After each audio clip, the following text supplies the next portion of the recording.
strips for coolant from Amazon. If I buy 50 strips, will they stay okay for years? Can I just check the coolant in the reservoir bottle, or do I have to take the cap off? Well, Lee, let me tell you, buying 50 strips, coolant test strips, is not a great idea. Reason is they're contaminated by moisture over time, and they do go bad. So you're going to use typically 2 of them a year, unless you have a whole bunch of cars and so on. But you're going to test each car twice a year. So if you had 5 cars, you would be testing using 10 strips a year. And that means you would have 5 years worth, and that just isn't going to work because they will go bad. All right, so best way to test is with a test strip. Yes, you can buy electronic testers and so on. Usually not the way to go. Testers are expensive. They're prone to failure.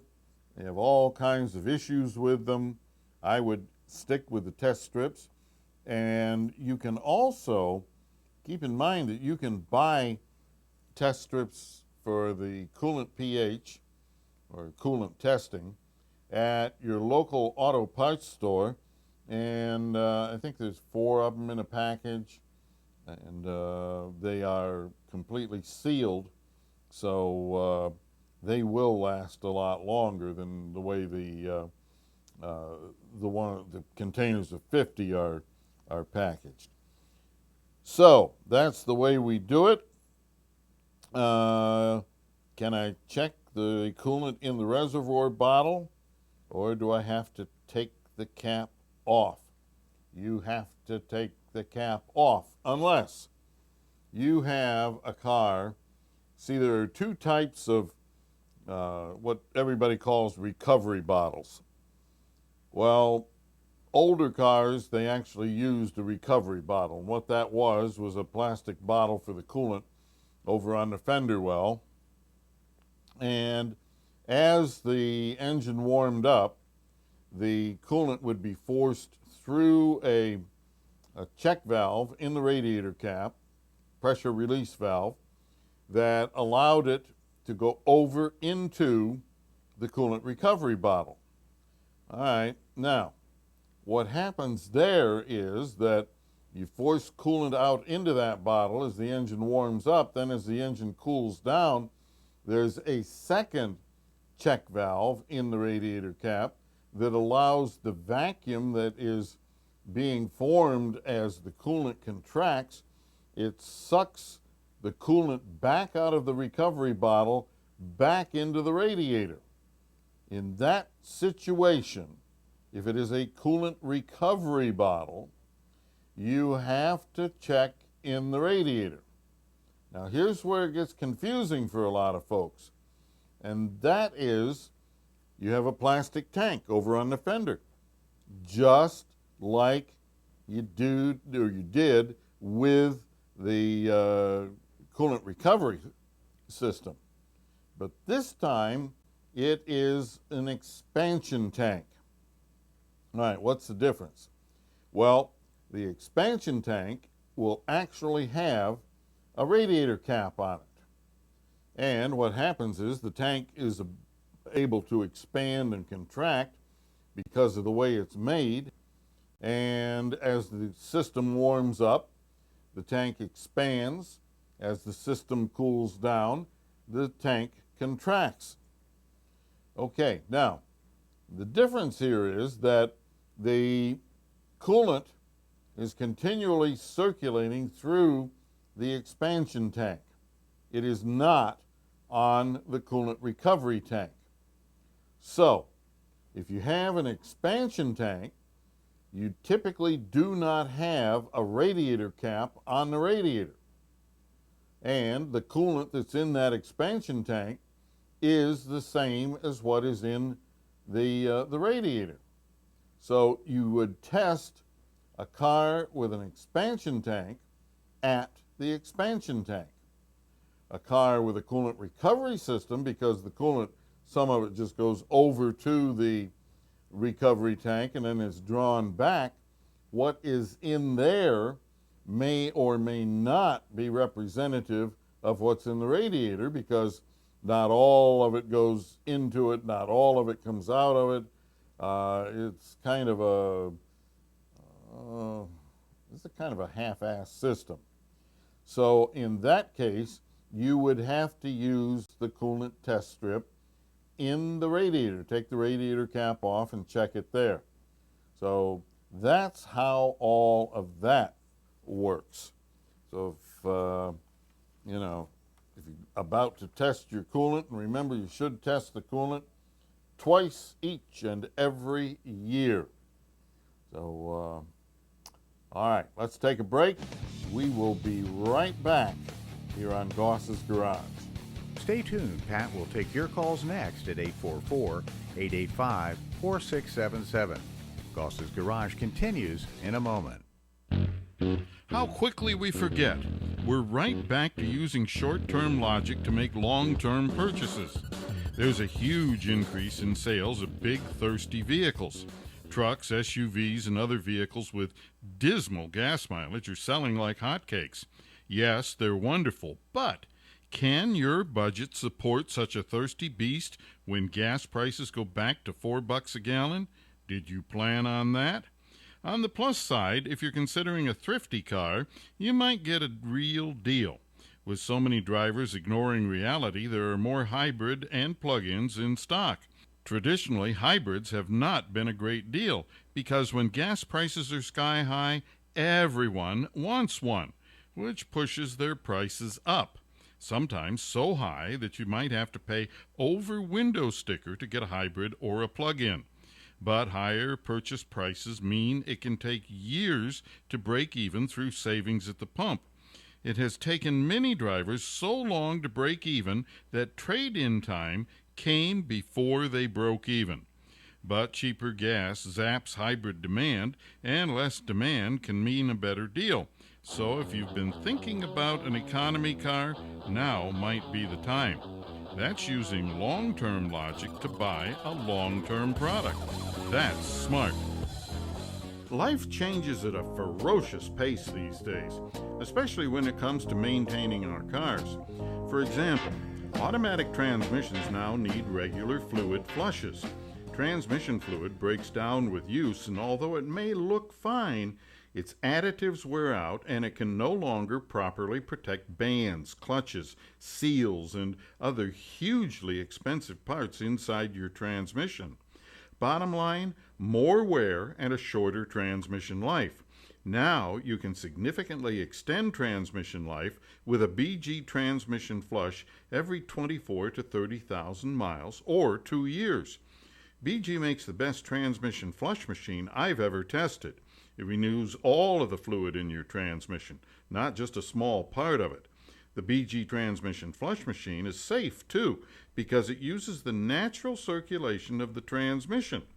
Your transmission will work better and last longer.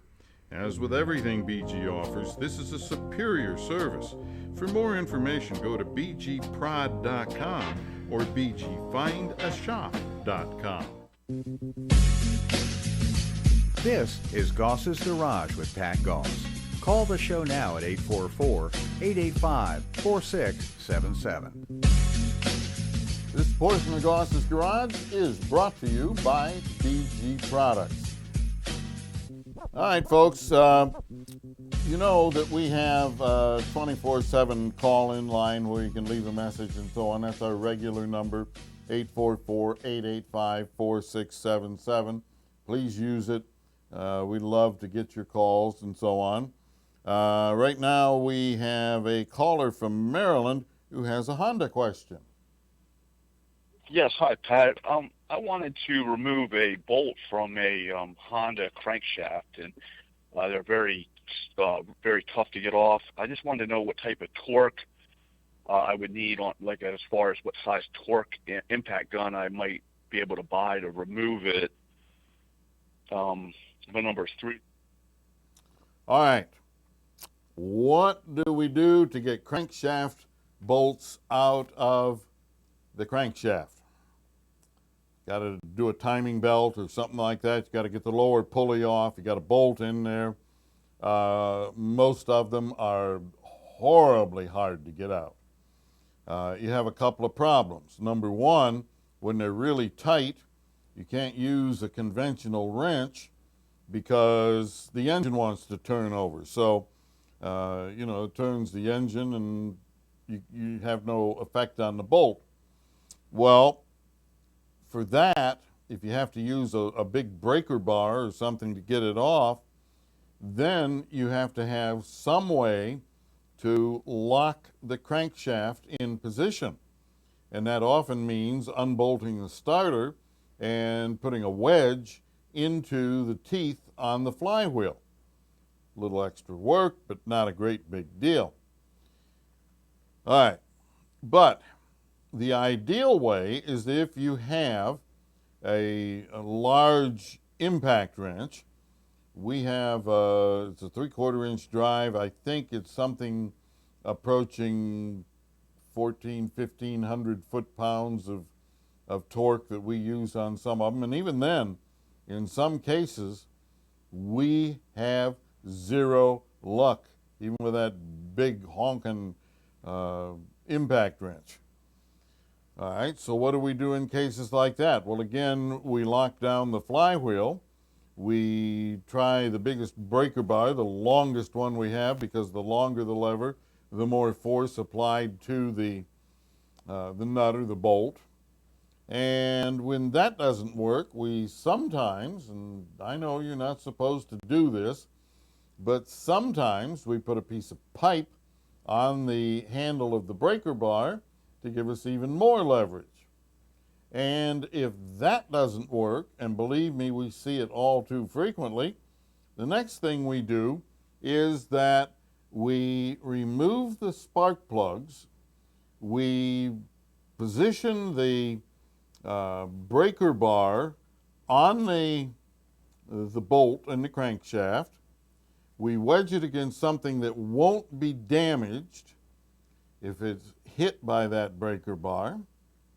Then we use the starter motor. We crank the starter, and in most cases that will do it. But it varies from one car to another and how the car is equipped and so on. We've had them, Toyota's the worst one. Toyota is unbelievable. We've had Toyotas in here that we've worked 3 and 4 hours to get a crankshaft bolt out in order to put a timing belt on.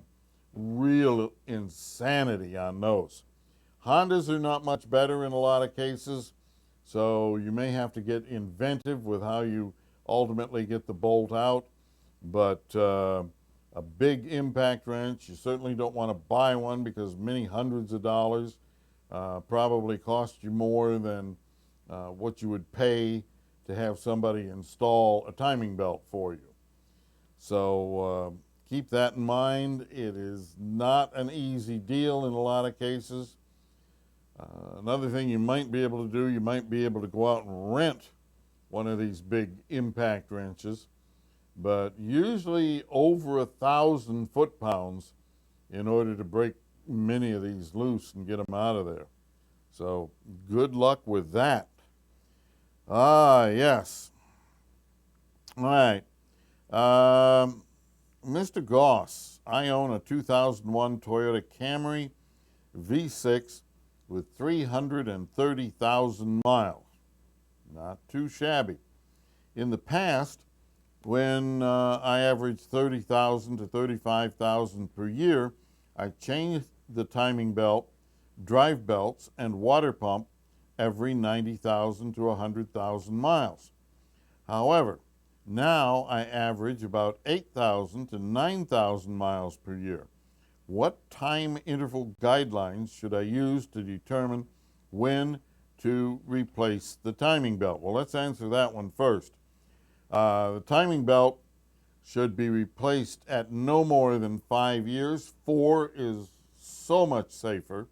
Personally, I wouldn't go a minute past 4 years on a timing belt. So there you're looking at something, the timing belt goes bad either through use or through time, because it's made of rubber. And rubber deteriorates over time, not just use. All right, so second question here. When and how often should the timing belt idlers and timing belt tensioners be replaced? Well, these are all things that wear out through use, not just sitting there. A timing belt will go bad if the car just sits because it's rubber. It will deteriorate. These metal parts, they, on the other hand, will only go bad based on use. So, the typical thing is going to be at around 100,000 miles. Since they were last replaced, you would want to do new idlers and tensioner and various things like that that keep the belt tight, keep it in proper alignment, and keep the tension right. So 4 years on the belt, and replace the hard parts, the metal parts, at around 100,000 miles. So that's not going to be too bad. All right, you know, this business with timing belts, of course, cars started with timing chains, had chains for decades. Then the Japanese introduced timing belts as an economy measure because it's cheaper to build an engine with a timing belt than it is to build an engine with a timing chain. Well, timing belts needed periodic maintenance. They had to be replaced. Timing chains typically did not. All right, so everybody under the sun went to timing belts. And then there were issues like with Hondas where the belt would slip or break and it would damage or kill the engine, and problems with tensioners and idlers and all kinds of things. So now we have done a 180-degree turn, and we're back to just about everyone, if not everyone, building engines with timing chains, just like they started out. 180 degrees, right back where we started from. Now, how long does a timing chain last? Well, it depends on how frequently you change your oil and so on. If you're one of these people that just thinks that not changing the oil is one of the greatest things since sliced bread, you're probably going to buy a timing chain at 100, 120,000 miles. So, on the other hand, if you change the oil more frequently than what a lot of the manufacturers recommend, use high quality and so on, you probably could get something approaching the life of the car out of the average timing chain. Now, not all timing chains are made alike, not all have the same wear capabilities and so on. So, you know, you probably will be okay for something between 100 and 150,000 miles if your car has a timing chain and you are not good about changing oil. If you are good about changing oil and your car has a timing chain, then you will probably have a chain that will last the life of the car. Now, what are some of the things you should look at? Well, one of the things is that when you first start the car, if your car has a timing chain instead of a belt, when you start the car, if there's a momentary rattling sound that goes away simultaneous with the oil pressure light going out, then chances are you have a timing chain that is worn, or that the tensioner, the device that keeps the chain properly adjusted, that it is bad. So, rattling sound, first started, not good, get it checked out. Now, you have to look at a timing chain, which is built very, very similar to the way a bicycle chain is built. And over time, bicycle chains stretch and they wear. Why do they stretch? Because they got these little pins that hold the links together and so on, and those pins wear, and the holes that they go through wear, and the chain gradually gets longer. Well, that happens in some cars as well. And as the chain gets longer, then that rattling may be caused by a bad chain because it takes more than the average amount of startup oil pressure to push the timing chain tensioner out far enough to take up this wear, this free play in this stretched chain. So that's why you hear the rattle, and as you hear the rattle, that's telling you that you better get the car in and get it checked. All right, folks, we're going to take a break. We'll be right back here on Goss's Garage. Operators are standing by to take your call for Pat at 844-885-4677. Goss's Garage continues in a moment. Think you'll get a deal buying a used car from an individual instead of a dealer? Possibly, but there's a good chance you'll get taken if you wind up dealing with a curbstoner. Curbstoners are low-life scum who buy cars with problems, cobble them together, roll back the miles, make them look good, and resell them. They usually claim the car belonged to a friend or relative, and there's a sad story about a death, financial woes, illness, or other tragedy. If you buy from one of these crooks, you'll probably get a great-looking car, but in poor mechanical or body condition at a slightly lower price. But you won't get a warranty or a good, reliable car. Curbstoner cars are often so bad they only have scrap value. There are curbstoner cars all over the internet, in nearly every shopping center and sitting along the road.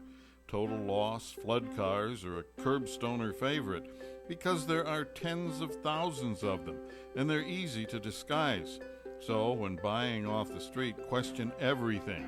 When was the title issued? Is it in the seller's name? Does it show the seller's proper address? Is it from another state? Of course, always have a shop check any used car and get a Carfax vehicle history report before paying a dime. Curbstoners are crooks who will happily steal your money, so be really careful. I get lots of questions about BG products, many about specific products or services like, is BG 44K really that good, or are BG transmission, cooling system, and power steering flushes actually necessary?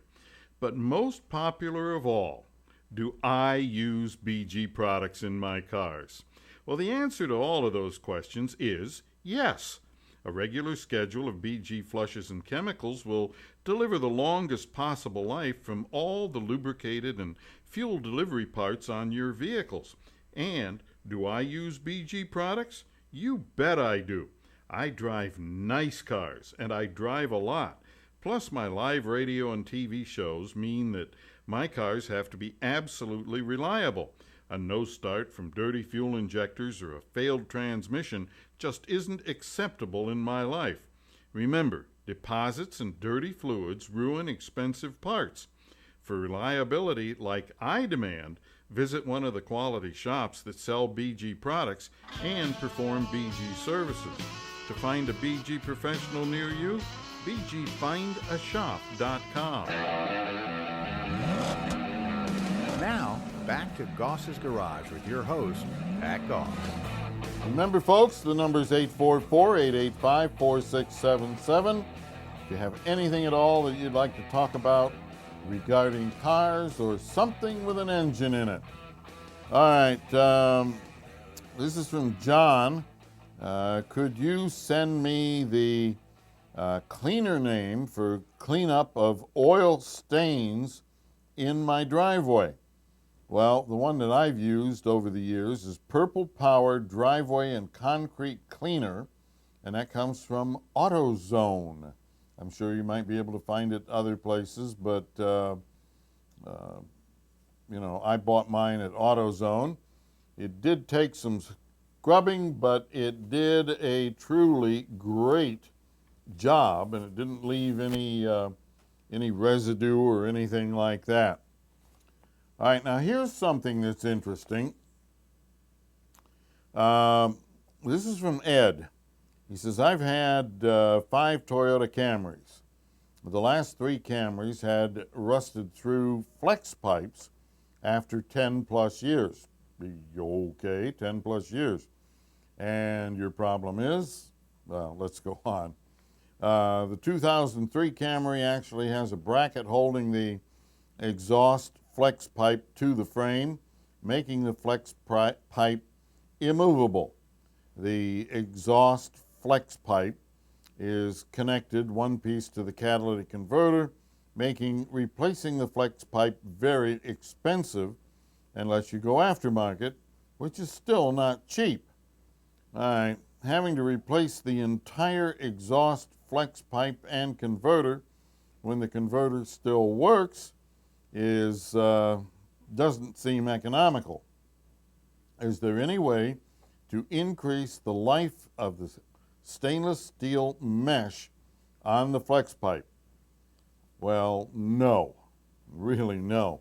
And what we're talking about here, folks, when you have a front-wheel drive vehicle with a transverse engine, the engine sits sideways in the car.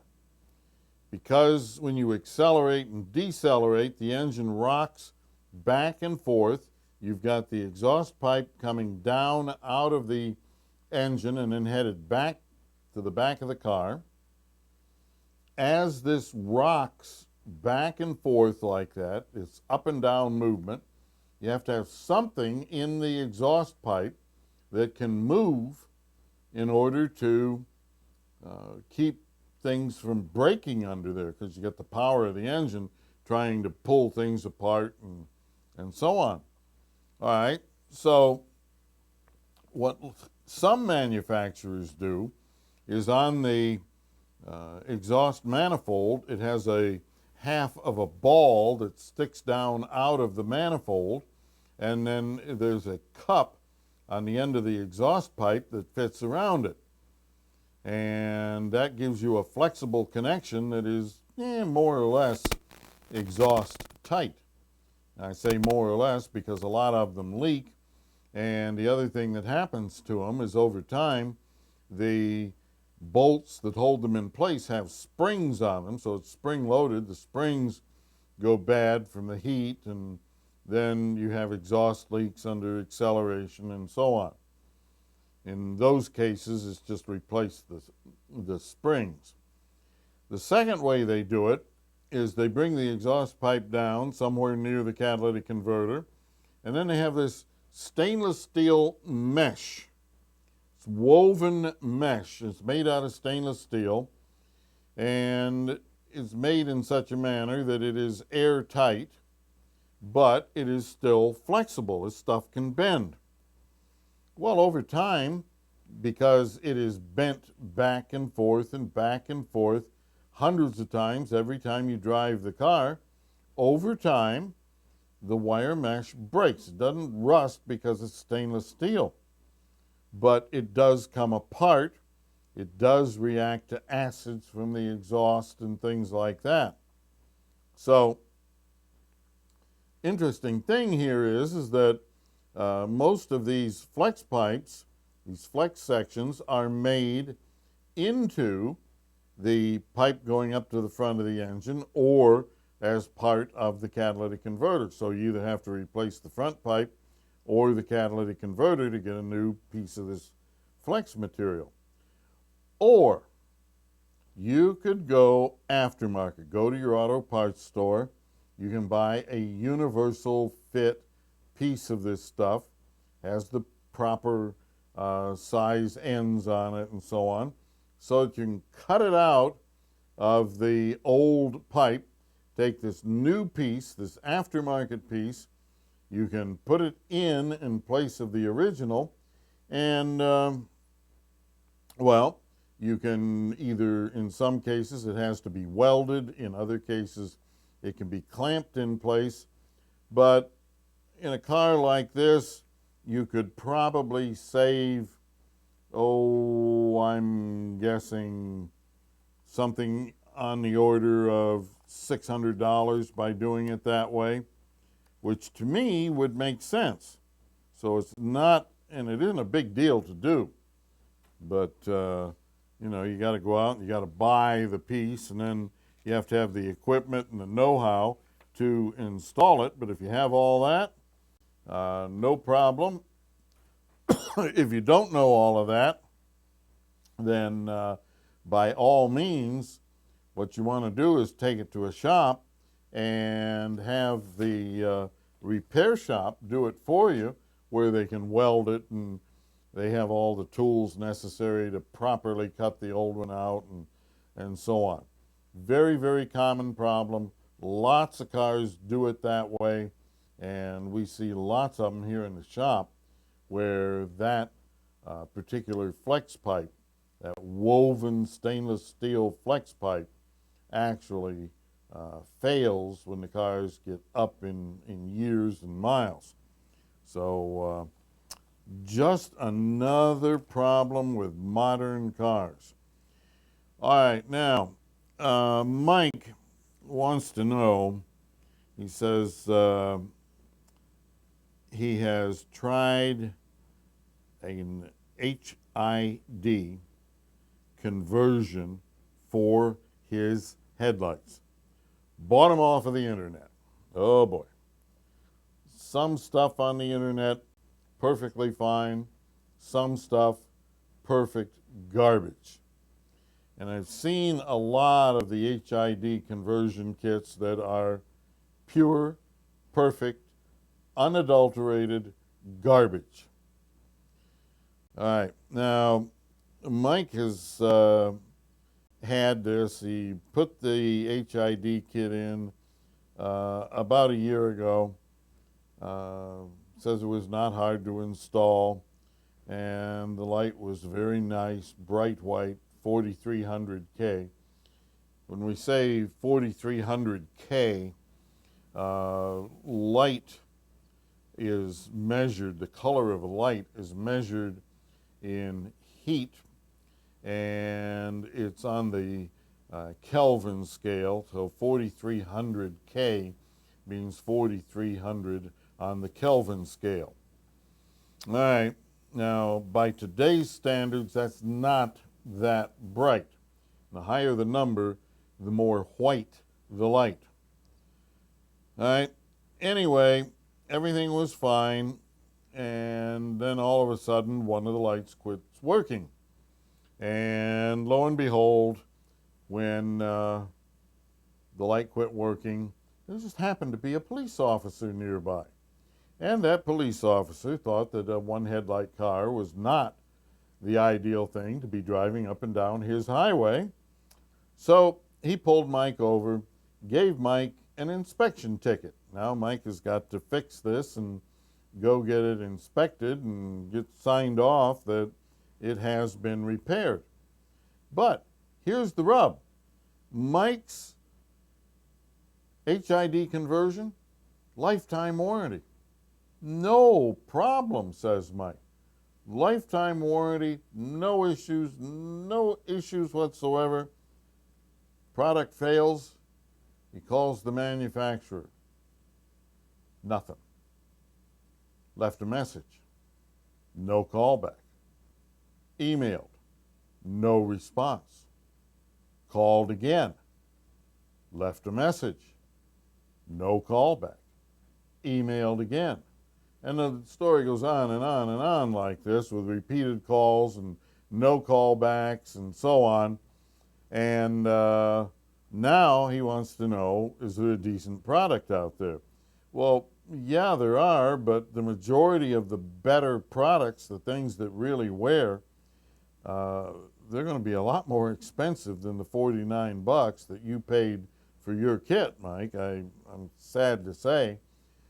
Like the factory stuff, one bulb out of the system will cost more than you paid for either 2 or 4 bulbs and wiring and sockets and the ballast, because HIDs work very much like a fluorescent light. They have a ballast in them, and so you're going to get these ballasts and all of this stuff, so it's plug and play, and you're going to get it all for 49 bucks. Factory stuff, well, you know, a bulb might easily be $49. A ballast could be $200 or $300. What's the difference? The difference is quality and longevity, because the factory stuff in most cases will outlast this aftermarket stuff by probably a factor of 10 to 20. So, you know, you get what you pay for in this world, and you don't pay much, you typically don't get much. So what would I recommend here? Well, I would recommend just stay away from HID. Do not change your car over to HID. HID stands for high intensity discharge. Almost obsolete already. Being replaced by LED, light emitting diodes. Now you can convert your car, most cars, over to LED, which is what manufacturers are doing. They're moving completely away from HID to LED. Now, if you want to change your car over to LED, you've got to look at the bulbs. There are different price points. There are different features and so on. One of the features is that these LEDs have to be kept cool. And you'll find some of the bulbs actually have, built into the bottom of them, these tiny, tiny little fans that look similar to what you'd have in your computer and work the same way, but they blow cooling air around the bulb. Well, bulb, it's an LED, so the whole thing is a bulb, but the LED itself is like a flat piece of ceramic that is typically yellow or sometimes reddish colored. So it blows cool air around it to keep the components in that LED bulb cool enough so that they have a decent lifespan. So you want to look at things like that, and you know, whether they have a fan in them or they have a heat sink. And you know, on any LED bulb, you have to make sure that it has, or you can get, a compensator so that your onboard lamp warning system doesn't get triggered by it, because LEDs don't draw as much electrical energy. And that means that the lamp monitor thinks the bulb is burnt out because there's not enough current flowing through it. So it thinks it's like an open filament in a conventional bulb. So you're doing a changeover, you put this low current draw LED in there, boom, on comes the lamp monitor telling you you've got 2 bad headlight bulbs. Well, you really don't. It's just that the amount of current, the amount of electricity that those 2 new LED bulbs are using is so much lower than the incandescent bulbs that you just pulled out. The monitor, because it looks at the amount of electrical energy being used, the lamp monitor thinks the bulbs are burned out, and the warning light on the dash comes on. So you have to look at that on any LED bulb, whether you're putting it into a turn signal, a brake light, whatever. You have to make sure that it has a load compensating resistor that either is in it or that you can buy and install in line with that bulb, so that the computer systems on your car know that the bulb is not burned out. So, you know, as we get more and more sophisticated with cars, we have more and more things to research and so on before we even modify the most basic things. So not as easy as it used to be, folks. Let's take a break. We'll be right back on Goss's Garage. Stay tuned. Pat will take your calls next at 844-885-4677. That's 844-885-GOSS. Goss's Garage continues in a moment. Life changes at a ferocious pace these days, especially when it comes to maintaining our cars. For example, automatic transmissions now need regular fluid flushes. Transmission fluid breaks down with use, and although it may look fine, its additives wear out and it can no longer properly protect bands, clutches, seals, and other hugely expensive parts inside your transmission. Bottom line, more wear and a shorter transmission life. Now you can significantly extend transmission life with a BG transmission flush every 24 to 30,000 miles or 2 years. BG makes the best transmission flush machine I've ever tested. It renews all of the fluid in your transmission, not just a small part of it. The BG transmission flush machine is safe too, because it uses the natural circulation of the transmission. Your transmission will work better and last longer. As with everything BG offers, this is a superior service. For more information, go to bgprod.com or bgfindashop.com. Don't fall victim to "it looks good, therefore it must be good." Like when thump bump you're tapped by another car at a traffic light or in a parking lot. You get out and look, and being a good person, yeah, right. You just don't want the hassle of calling the cops and your insurance company. Plus, you don't even see a scratch, so you let it go. That could be a minor to deadly mistake. What you see is purely cosmetic, but hidden behind the cosmetics are safety systems. Those hidden parts absorb and dissipate energy, and they may have been damaged in that tiny bump. The problem is that unless you have energy absorbers and crumple zones checked, they may not protect you if your car is hit again in the same spot.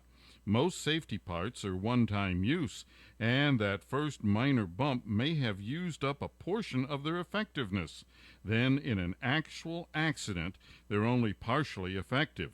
For instance, the energy absorber may transmit more of the crash energy into the car and the people in the car. That could mean the difference between no or minor injuries or something worse, especially for young or elderly passengers. Even in bumps that seem like a total non-issue, take a minute to exchange information, then have the safety parts behind the bumper checked. It might save a life.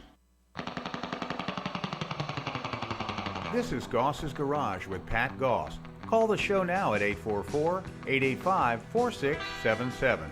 That's 844-885-GOSS. And now, Pat Goss. All right, this portion of Goss's Garage is brought to you by BG Products. And yes, I do use them in my own cars. All right, unnamed. Funny how some people are unnamed. I get a lot of emails from unnamed. Anyway, just a pet peeve of mine. Why is it a pet peeve of mine?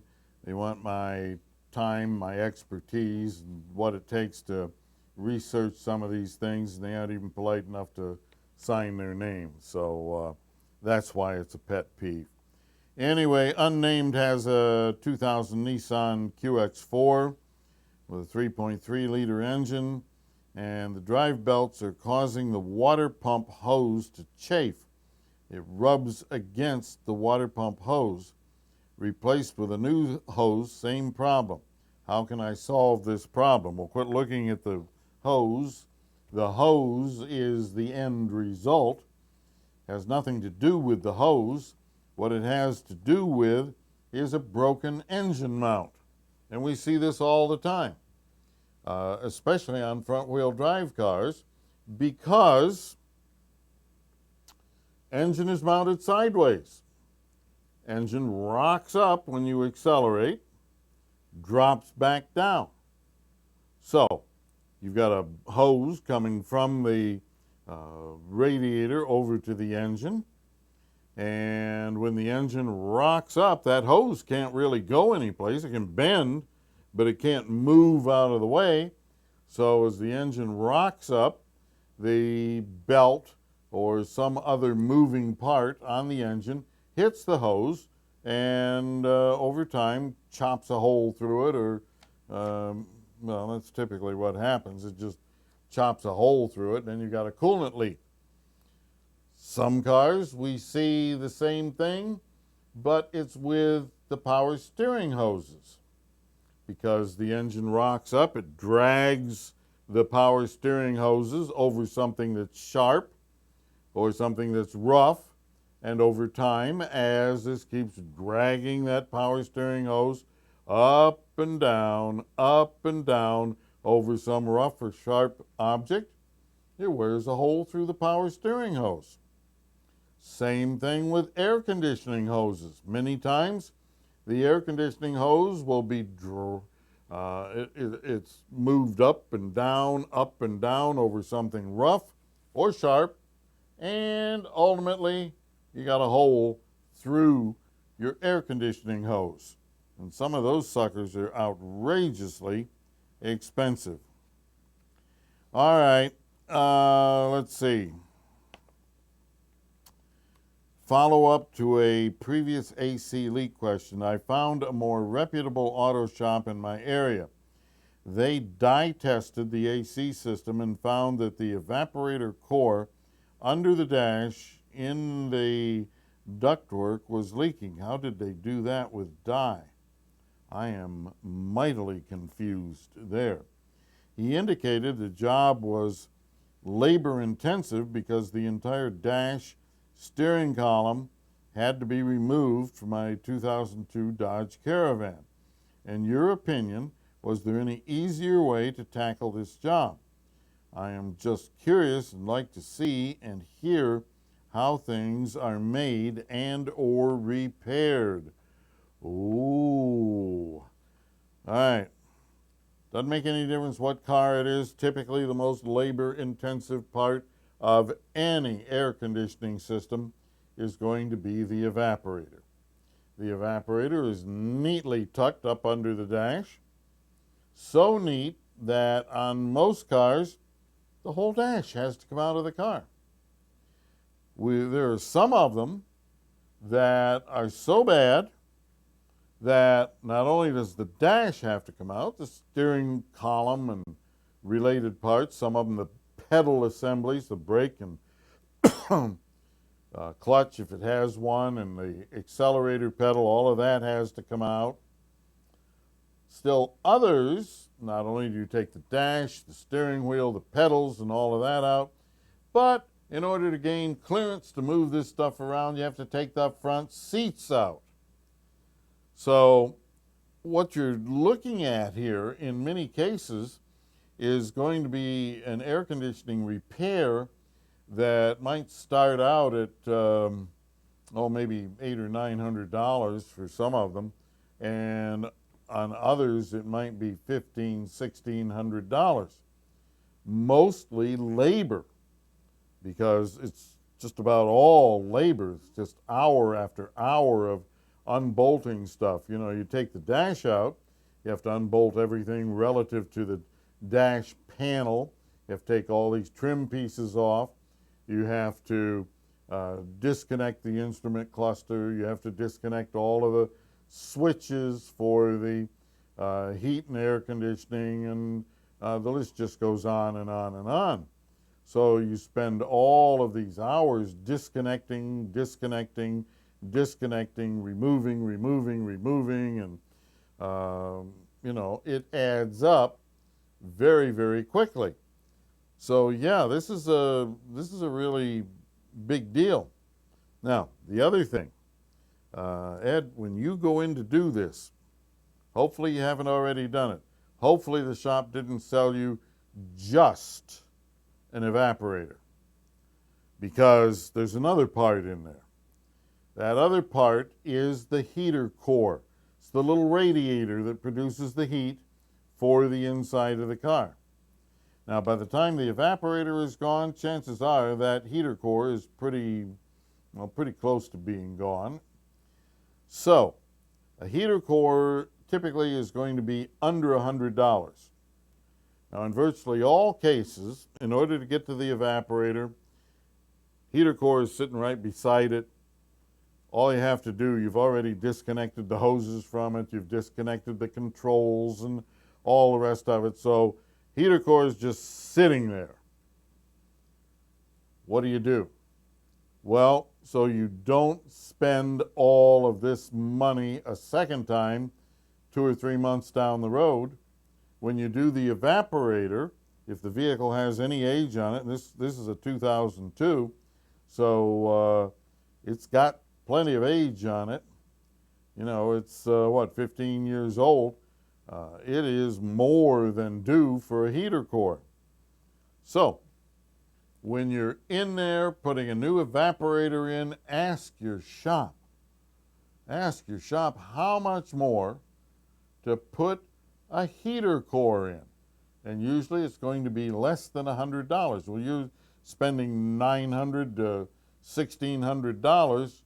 Another $100 at this point is pretty much meaningless.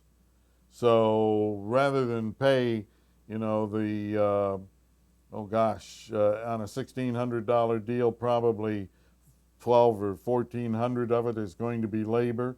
Instead of paying that $1,200 to $1,400 a second time, when the heater core fails, do it while they have the evaporator out, while they have the dash out, while they have all of this apart. It's the only thing that makes any sense.